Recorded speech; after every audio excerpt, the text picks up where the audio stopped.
Yes. Hello, it is still the Ways and Means Committee room. It is 1:15. We are still working on 127.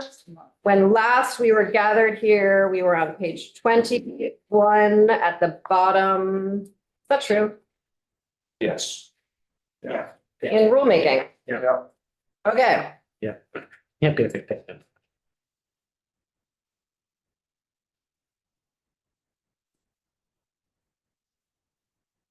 I imagine people have thought on sub one. Feelings. I do. Please share them, Representative Bodie. I was thinking, I'm looking at the ARP Vermont Housing Crisis by the Numbers report. And I wonder if we should put in here like 50% of renters in the area pay greater than 30% of their income on housing, which that would get to all different areas. I think there's a word for that.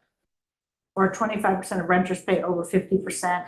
And the homeownership rate is stagnant at 70 to 72%. But, well, I kind of like that. Mhm. That might be even better than vacancy rate or Something about rent burden. rent burden. Okay. Yes, rent burden and maybe homeownership stagnant. What does that mean? That That word? means it just isn't increasing. People they're stuck in their rentals and they aren't able to make the next step to get into a house. So I homeownership stagnants. I want to keep us away. There's a value judgment, but some people don't want to own a home. Yes, I'm not Yes. trying to, but that is something. Okay, I mean, yes. it means Home ownership rates. Ownership rates? rates. Great, okay. Representative Higley. Yes. Still on rulemaking? Sure, we are on sub one of rulemaking, somewhere around line 19 on page 21. Again, I mentioned this yesterday, but I have some real concerns about the prioritization of the application submitted based on vacancy rates, which there aren't any in my towns as far as I know. Stagnancy of education property tax grant lists. I looked at what Representative Kimball sent out, pretty extensive list, town by town of different years.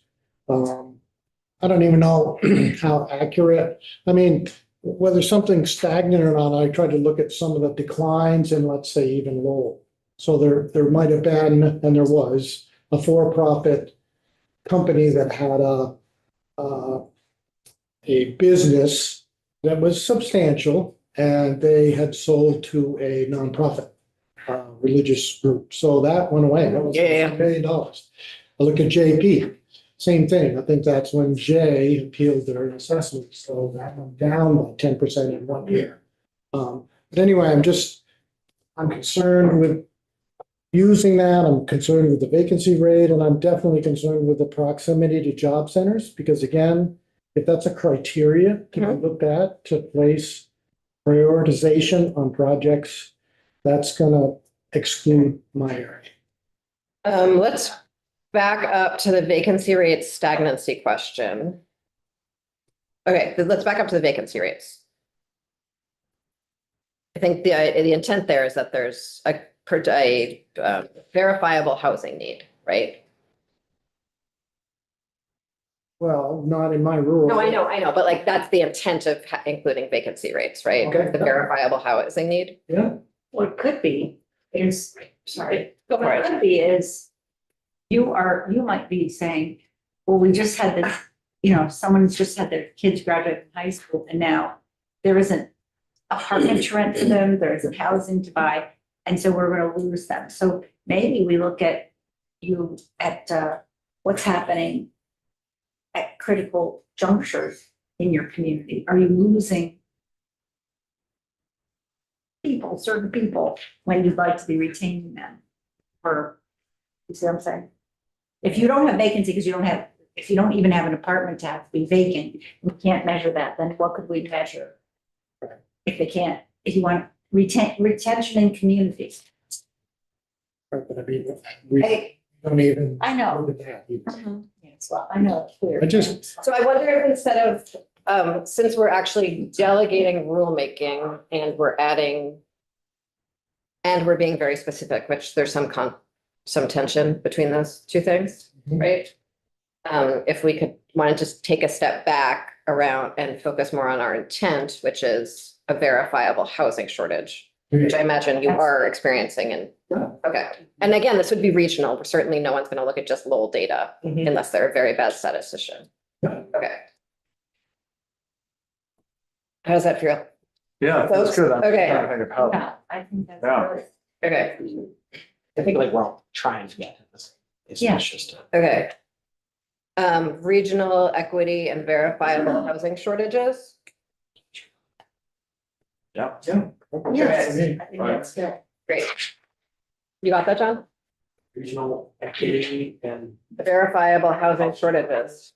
Without stating as to how you measure it. And which terms is that specifically, like? Benefits proposal? I think it's the vacancy rates, stagnancy. You have. I think blight could also be included in that.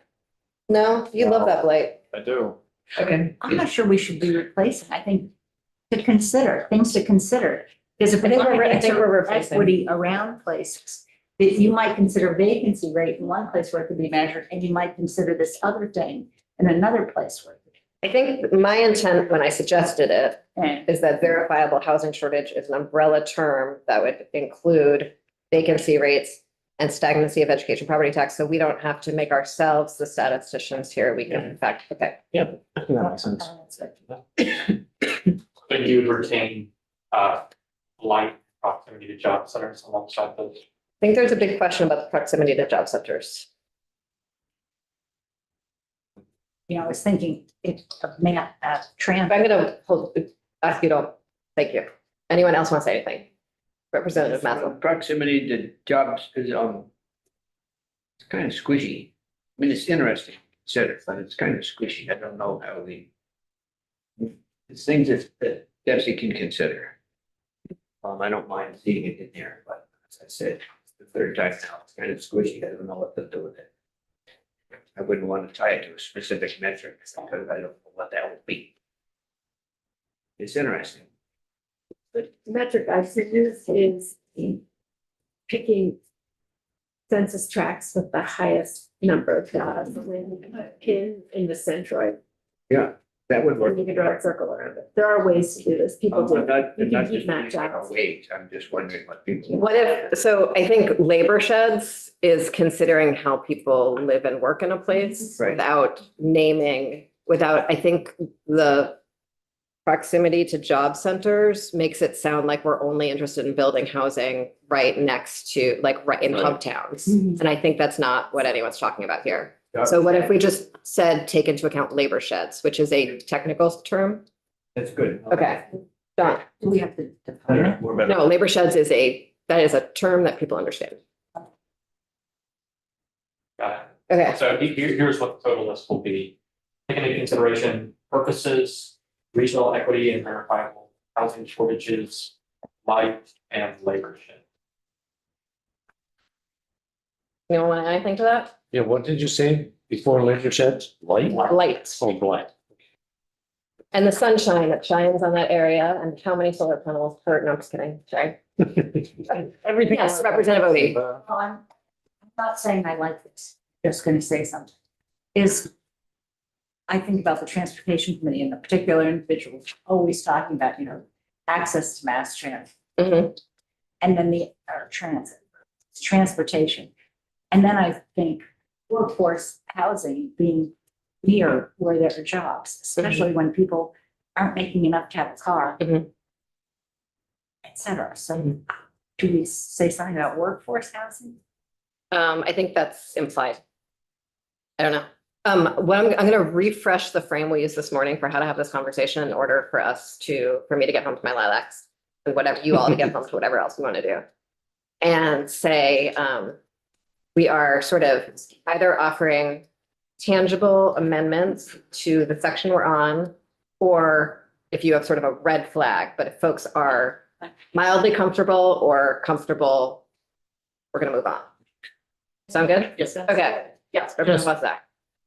John, is regional equity still in there? Yes, regional, I had as grouped together, so this is a regional equity and verifiable housing shortages. I mean, those were kind of considered, I thought those were treated together as one concept. Yep, that makes sense. Okay. I'm on sub 2, top of page 22.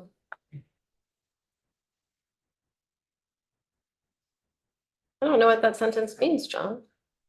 I'm sorry, there were. Sorry, I'm on the top of page 22.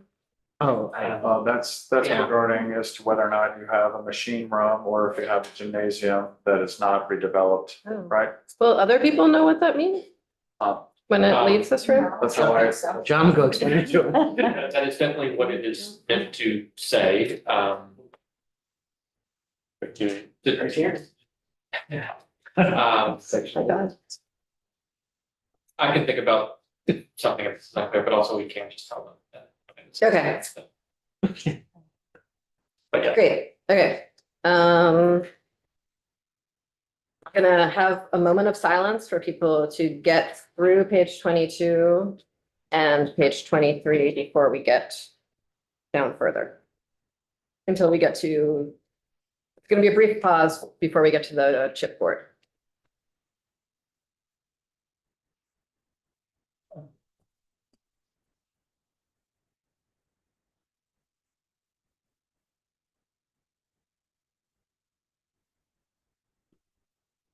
Okay. yeah, it's funny to rename chipboard plywood for the. You know what? No, we're gonna have a moment of silence. And then we'll hear the joke at the end.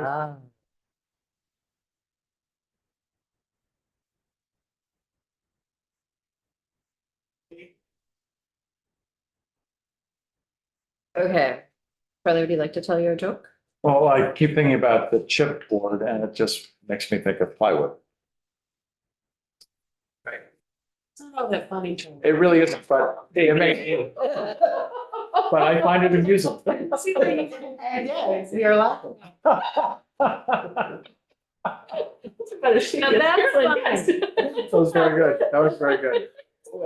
To your new name here. Okay. Okay, I'm bringing us back together. Otherwise known as OSB. So, hi. I think we agreed on the membership of this chipboard. Yes, does anyone have any changes they would like to make to the membership of the chipboard? I just have a general question of, Indeed. did we, did, have all the folks listed here, have they been asked or communicated with about being on said chipboard? I don't know if anyone talked to the RPCs about it. I don't know that anyone talked to, my inside sources indicate, you don't know if anyone talked to DCRD. Pleasant surprise. I'm not opposed to it, I just felt Do that. your inside sources include VCRD? Yes, Did they express concern about being on this?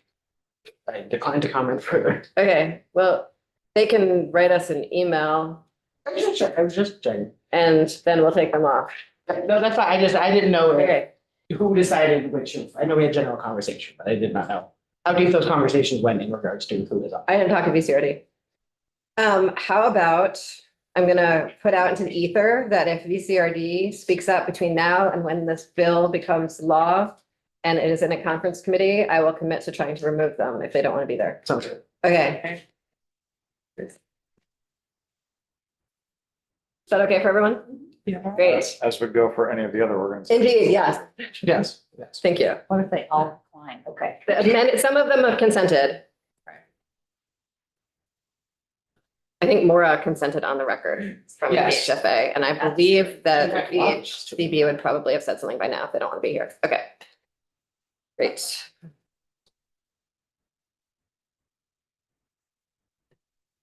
Okay, so I asked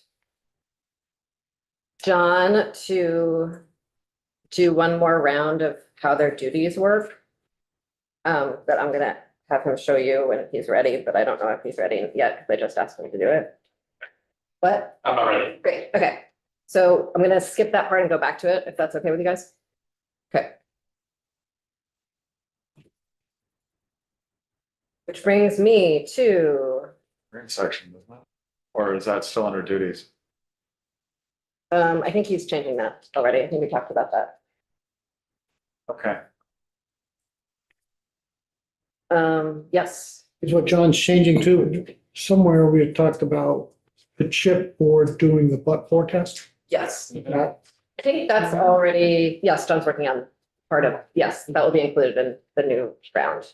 Mostly it's, you know how we talked about Betsy having the pieces of paper and then moving the pieces of paper? Right. It's just more clarification on that.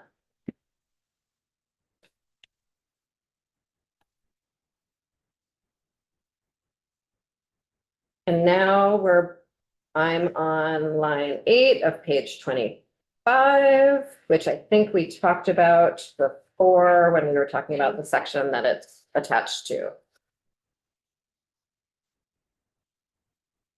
And John had some edits that he was making on that. Yes, okay. 26, 27, anyone?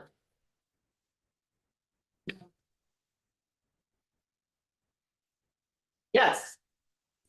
Just on the but-for piece, I know it's being worked on, but how confident are we that this chipboard is gonna do what Vepsi has not?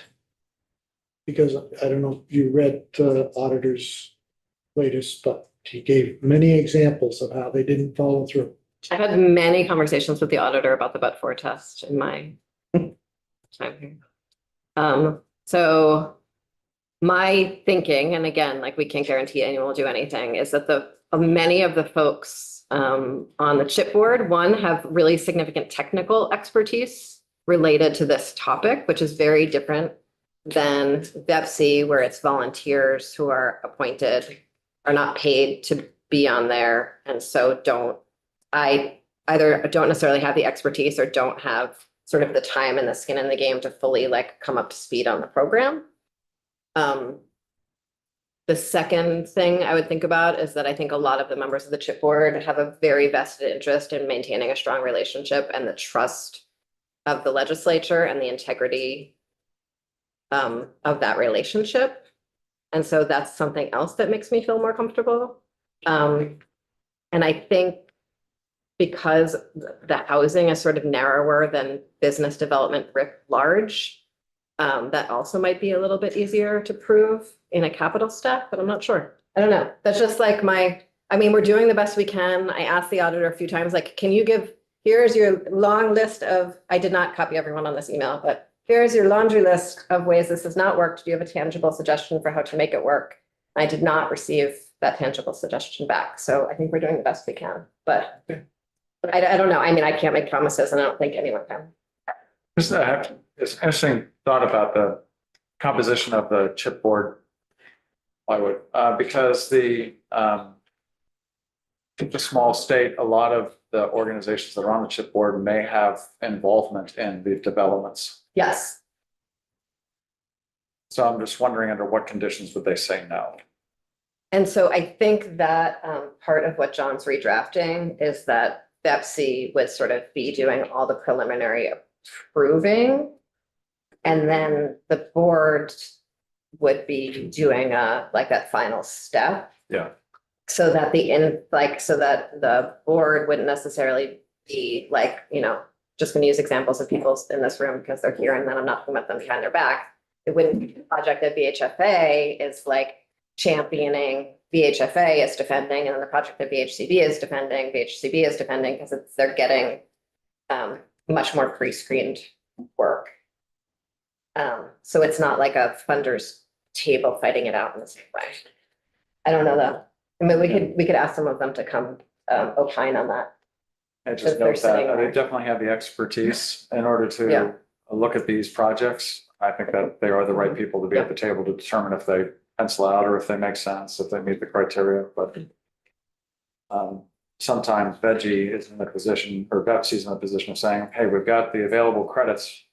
Seems like a good company and let's give them the grant. So that's, anyway, so just thought. Yeah. Just be cautious.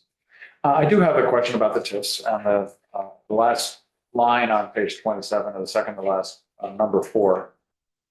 Whether or not we want to keep that, that is still the TIF section and sunsetting at July 1st, 2025. We had talked about extending that as a sunset beyond and maybe 2026 or 2027 to see how CHIP actually performs before taking this out. I think 2026 would make sense because then this program would be rolling. And it makes sense, I mean, even in discussions with others in the legislature, they're talking about sunset being a very natural part of some of this type of program, so it would be natural to have a sunset. So it's not like we're changing a huge amount of things. Mhm. Just not sure if by 2026, Well, no, we'll know, because that's a. Here's a nice thing. If in 2026 we don't know, we can bump out the sunset a year. We're very good at that. Now that you say that, I noted that. Okay, So sorry, we're talking about sunsetting TIF. at 2026. Okay, I mean, I don't think we should be sunsetting TIF. I think of TIF as a tool for broad-based community development, and I see CHIP as a tool for very specific housing development projects. I completely agree, and I do not support putting this in at all. I disagree. Representative Higley, were you gonna say something? No, just, I didn't hear the actual date, 2026, 2026, just January 20? July 1st. July 1st. Yeah, I maybe agree with Teddy as well, that maybe even another year out. Has it been, on a yearly basis? It's been at various times, a year, 5 years, 3 years. We talked to Chair Marcotte about it yesterday, and he has experienced all of those things. Putting in a sunset requires you to come back and evaluate. Mhm. And I think we do a pretty poor job of implementation and follow through, and it would be a pretty good, healthy exercise to come back and see if this is working. I think we're also gonna have we might have a clearer sense of federal stuff and the education fund a year from now than we do now as well. Yeah. One comment I'm gonna make, it's not the most kind comment, just, sure, oh, this or that rule isn't followed, and like people were in the tips, and oh, they made a mistake, and blah, blah, blah. Well, you can see us putting this together, and you can see we haven't thought of everything, and I'm sure that when people are sitting down, to put stacks together, whatever they're doing, they're gonna see something we've for sure overlooked. And then they're gonna wonder about that. And then they're gonna have to ask Pepsi, what do we do in this case? So it isn't a case, I don't think, of people trying to abuse statute. There just isn't. We can't think of every single thing that could be right or wrong. So I find it, well, I think it's the nicest word I've used. I just find it curious that people who use in tips or people who want to use tips can get, so criticized when that's the case. Okay. I think people maximize their opportunities, and I think that's Maximize, but also they see something and we haven't thought of it. Look at how quickly we're doing this. We don't know what we're leaving out of CHIP. Yes. So they're gonna say, well, if I can't do that, or if I can do that, maybe I could do this. And that's why we're putting a sunset on CHIP, because we haven't considered everything, and we need to make sure we're doing it right. But I hear mixed opinions on the sunset, so, okay. I'm gonna go back again.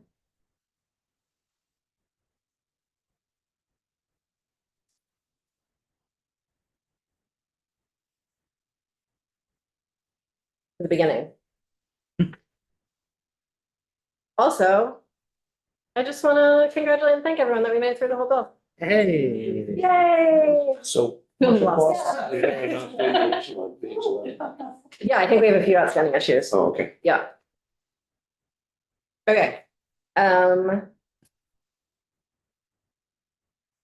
This 12% situation, Yeah.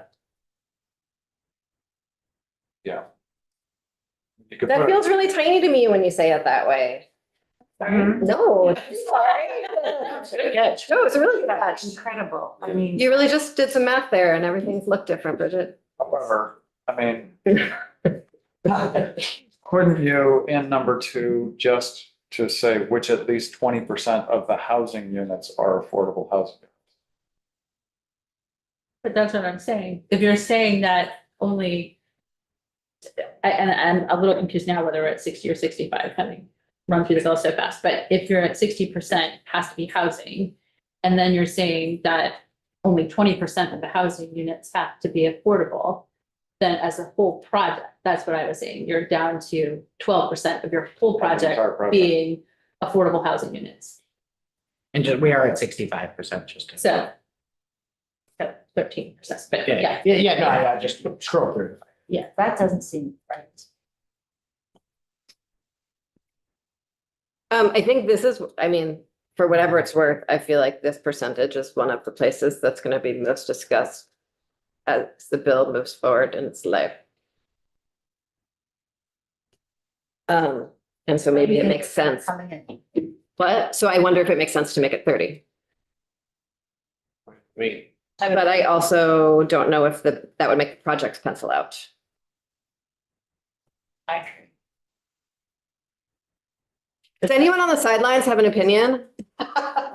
Sorry, what was the question? No, not you, actually. I would have said your name, John. Cattle call. You have, First off, I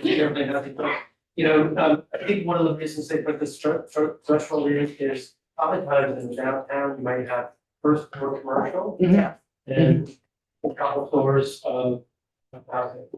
And so in that respect, I think it's still 20% of the housing being affordable, it's still pretty good. I would say, for the record, as much as the affordable is without be a bit, so 100%, right? But I think 20% is what we've used for priority housing projects in the past, which was what we were allowing people to exempt these debt from activity to get.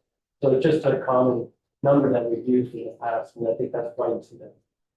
I think being consistent with practice is tidy and lovely. Okay, let's, yes, What I just heard is don't overthink it. right. And don't make it Don't, scary. don't go outside of what is done. I mean, the numbers are right, but don't overthink it. is what it is.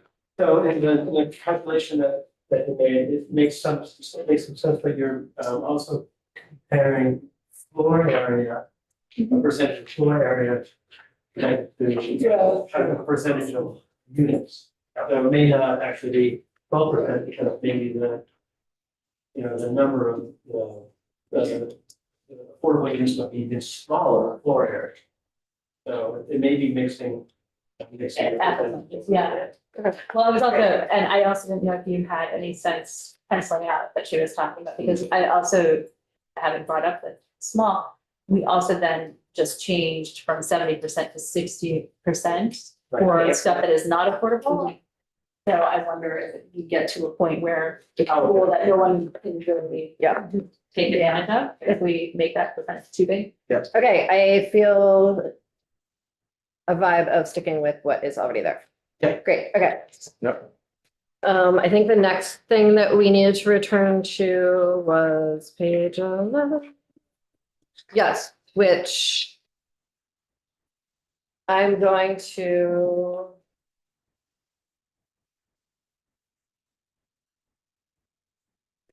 ask Pat to come from the empty room across the hall. Can you go get him, Saoirse? Thank you. A little waiting room for people now. I think he wanted to think about numbers in some quiet. It's okay.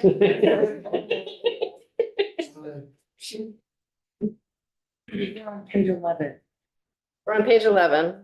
So while we're waiting, is it really quite charming? Or is it quite serious? So it's quite. Oh my God, he really couldn't. I can't listen. So. It's because in her criteria, criterion is one, criteria. The I don't know, it's for the- whether it's the But it's referring to been- the project, and whether it's modifying the list of. I'm sure it plays a role.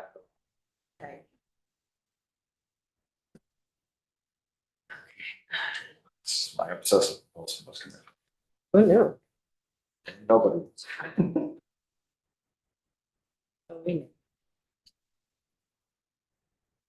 That's good.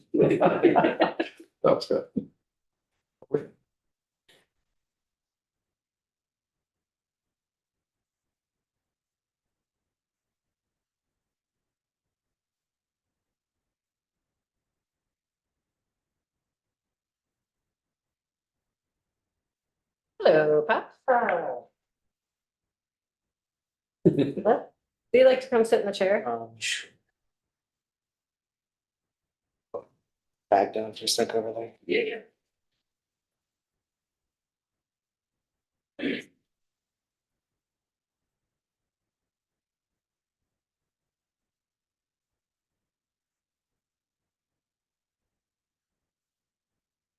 Patrick Tiverton, joint fiscal office. What? Patrick Tiverton, joint fiscal That office. is your name, isn't it? Me. So we're talking about the amount of the increment Yeah. and the max R cap. And I believe you've had some thoughts about this. Yes, so.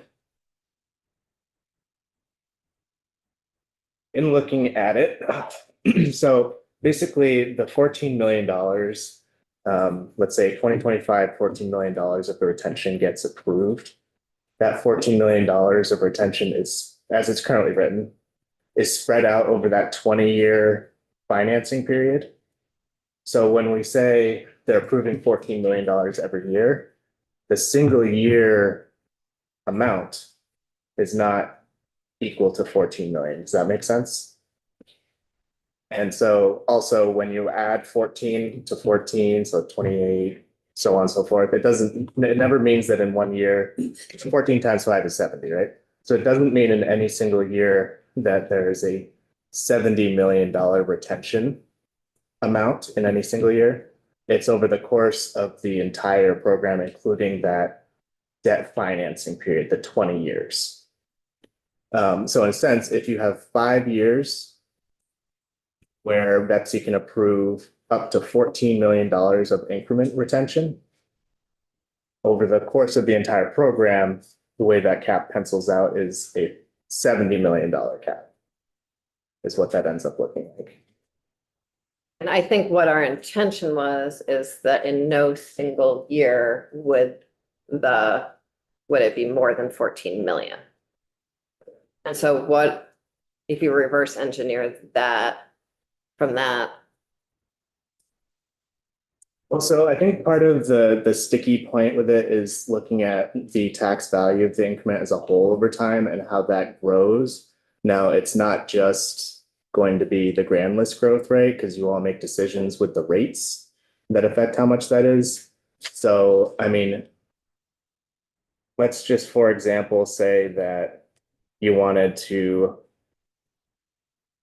So let me back up for a sec. The single highest year of total retention is going to be when the projects who are in the first cohort, so those projects that were approved in 2025, when they reach the end of their increment retention period, that 20 years, there's going to be 4 other years of cohorts in addition to that.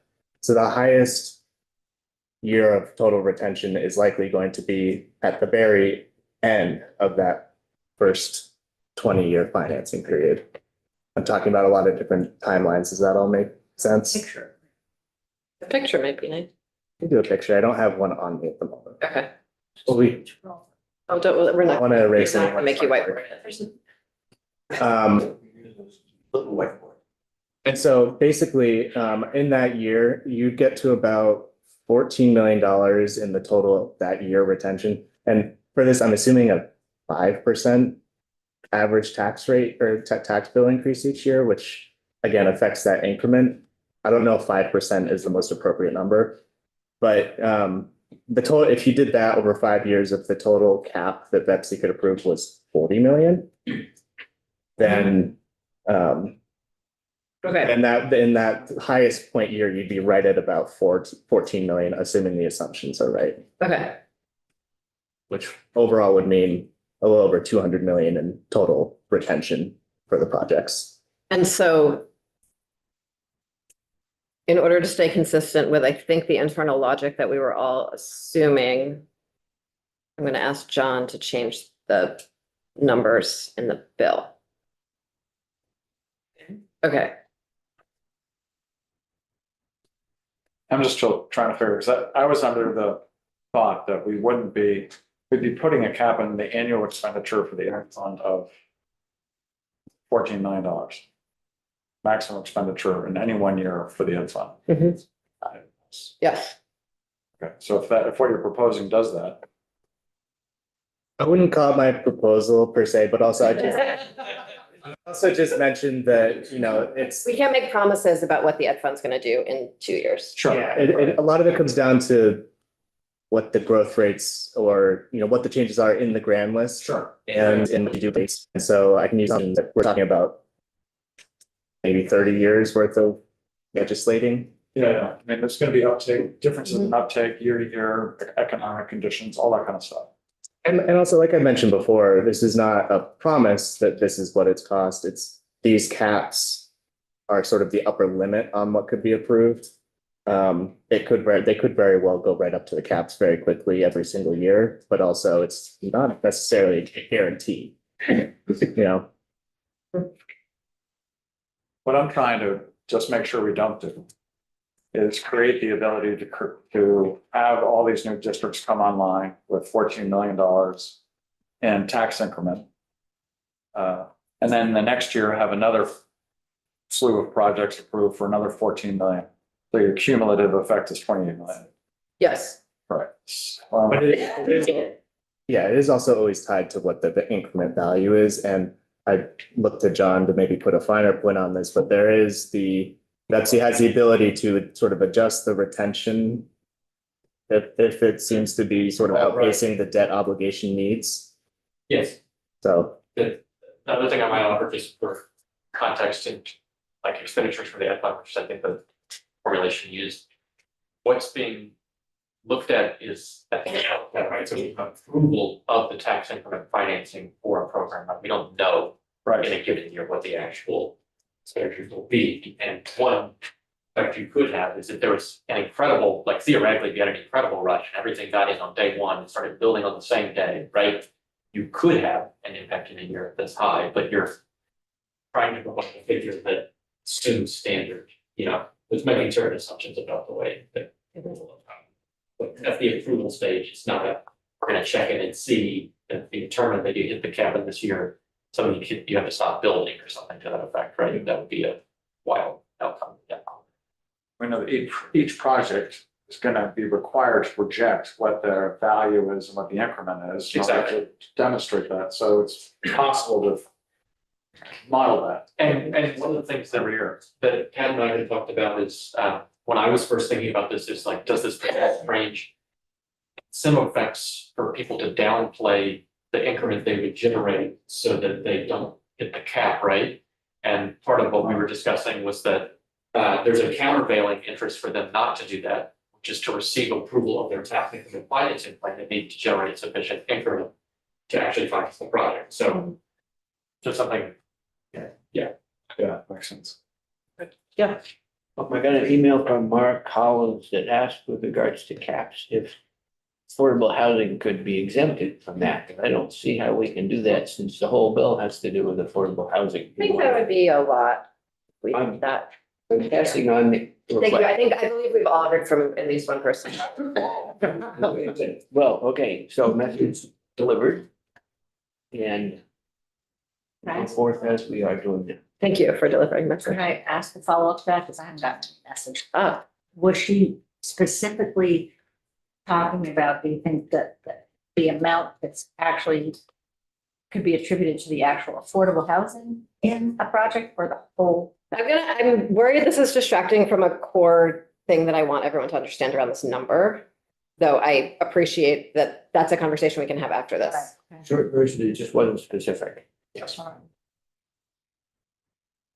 It was helpful for me yesterday. I don't know, do you want to talk through the example of how much increment, like to try to put increment in scale Yeah. a little bit, because in my mind, I didn't have a good sense of the scale of a project and how much increment that would generate until Charlie sort of sat with me and walked me through a good example. And then the other thing that sort of brought up for me was going back to those TIF reports that we had seen a few weeks ago, that talks about the current impact on the ed fund is about $7 to $8 million, if I have that number right. 6.5, 7. Yeah, of all the TIFs that have been done so Yes. far that are outstanding. Because in my mind, I thought 14 million did not sound like very much increments. And then, I don't know if you want to walk through the example or if you want me to, but it was very helpful to, it's a sort of broad As example. long as Patrick doesn't tell me my math is completely wrong. You can't promise that until. Well, the only thing I'll just say is, again, we're talking about a 20-year horizon and sort of, assuming it's on the way. Yeah. You know, the contingency there is what you have for the non-homestead rate, right? And that changes. So if you hold it constant, it's sort of, it can be a thought exercise, but it's not Yeah, right. necessarily given. Chair, would you like me to just go through the math? Yeah. Just for Sorry. to do giggles? that. All right, so I'm gonna erase this up here. Jim, is that all right? Go I'm for gonna it. take a picture of it. And in the future, I'll try to get things like this up earlier if I can. It's a useful tool if we get with it at the right time. Thank you, Jim, and we're moving very fast on a very complicated bill, so I full patience for your brain. So I was trying to solve for a variable, and if we say that 13,990,000. You know what, let's just use 14 million. Yeah. 14 number. 14 million. Okay, that equals the value of the increment in the grand list. Grand list value increment, Delta. okay? Times 0.01. Right, not 0.001 as someone suggested. Times the non-homestead tax rate, 1.39 times 0.7%. Because it's, no, it's 60%. It's 60, well, let's work on it. And you can do the same thing for 80%. Okay, so this is the variable that we have to figure out, is this amount of the increment that's being foregone from the education fund, how much does that equal in grand list value? Yeah. Everybody understand the equation, Matt? Can I just want to make one comment about the 14 million you're using. Yeah. Just remember that it's not, the grand list value you're gonna calculate here is going to be adding every single year together. So it's gonna be additive that way. It's not saying this is how much grand list value we added at the end of the 20-year retention period. Right. Okay, so as long as that's clear. Yeah. So if you do that math, then, I mean, to solve for that variable, okay, so that means you have to take 14 million divided by 0.01 times 1.39 times 0.6. Calculator. That makes sense? Yeah, right? Solving for that variable? 0.6 retention. Yeah, I think 0.6 retention, yeah. So that would change some of the math and what I was. 0.6 versus 0.7. 0.7 down to 0.6. Oh, yeah. So I Okay. just need to make adjustments and I can Okay. communicate with John what that. Thank But we you. also have 0.8 if it's an affordable housing project. So we could use 0.7 as just a. If you think half the projects will be. Yeah. But the worst. All right, what do we get, Jay? 1.6 billion? 1.6 billion. Well, 1.67. With some rounding in there. At 1.4 billion at 0.7, 70%. Yeah. Why are you using only the non-homestead rate? Oh, it was just, Okay, so you would do the same thing on the non-homestead side and add the two, figure it out. Well, I think hypothetically, most of these. if 450 and if 450 for passes, we would only have one rate. Different. Okay. Oh. And just the nice thing about this is the more the affordable housing that is built, the lower the grand list, so presumably the more you would be able to go. So this would, I mean, we had, the challenge is always local incentive versus state incentive. It was in the chip boards. interest to incentivize affordable housing. The thing, to Patrick's point, is that you're not gonna have 1.4 billion all at once. I mean, it'd be great if we built $1.4 billion worth of housing. But we're not gonna get there, so it's gonna have this ebb and flow over 25, 30 years. Of projects coming online, projects going offline, then you've got market appreciation for what that increment's gonna be in terms of the tax rate coming up, and you've got all sorts of other variables that are gonna affect it. Thank you, that's really helpful. So are folks, As long as the math is right, right? I don't wanna be criticized. I just want to reiterate the point. What was it, 1.6 you said? Something like At the end of it, you haven't, the grand list is not 1.6 billion, was it? Billion more valuable? Because it's that those pieces are additive over the 20-year period. Right? So you might be adding $1 million in the first year, 5 million in the second year. But added together, they get to the 1.6. It's not Yes. that it's that much more valuable. Right. Okay, I just want to make sure that's clear. Yeah. thank you. Okay, so are folks okay with John changing the number in the bill to match session? Okay, Yes. great. I've lost where I am here. Thank you, John, did you have a? teacher man. Do you mind if I? Yeah, please go talk to Pat. Thank you. And I think that actually, I think what, Calculator right there. Perfect. left then is that change and the change in how the chip board operates. And so I think we're gonna take a 15-minute break and come back with language. But also what Laura Collins wrote to Jim and question. Oh, okay, before we take that break, let's talk about what it would look like to totally exempt affordable housing. I love that folks are asking for that and think it's too much. Yeah, I just don't know how. I appreciate the ask and I understand that people need to ask. This just, by going through the math, it just makes it so wondering when we could ever reach 1 point whatever billion, just say $1 billion. That's a lot of investment. I don't know if we need to exempt them from this cap. Because there's so much room in it. That's a nice way to say it. Okay, great. Taking 15-minute break. Okay. And if folks could respect the 15 minutes, that would mean we could go home.